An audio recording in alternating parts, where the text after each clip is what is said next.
সকালবেলায় চা আর পাউরুটি খেয়ে বসে আছি, দেখছি যে আমাদের বন্ধু এসে হাজির। ও তো সকালবেলা রোজই আসে দেখা করতে, আজকে এসে একা একাই খেলছে দেখছি। তারপরে আমি আমার বাড়ির বন্ধুটাকে কিছু শাক খেতে দিয়ে নিজের জন্য একটা হেয়ার প্যাক বানিয়েছিলাম। সেটা মাখবো কি, আমার জামাতেই আমি মেখে বসে আছি একদম।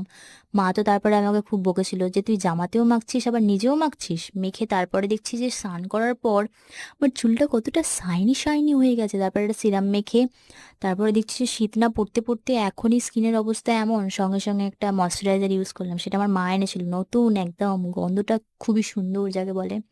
আর দুপুরবেলা কি রান্না হয়েছিল চুপি চুপি গিয়ে দেখে এলাম, ডিমের ঝোল, শাক ভাজা, কলা ভাজা, আর সবজিটার নাম আমি জানি না কারণ আমি ওটা খাই না সত্যি কথা বলতে। আর এখানে বিকালবেলা আমরা খেয়েছিলাম ফুচকা, আর আমার ভাই তো ফুচকা খেতে খেতে আলটিমেটলি হাঁপিয়ে গেছে, কারণ ও খেয়েছিল 17টা ফুচকা আর আমরা খেয়েছিলাম 15টা কি 10টা এরকম। কাকু তো বলছে যে ও যে খেতে পারবে আমি এটা ভাবতেই পারিনি, আমরাও ভাবিনি যে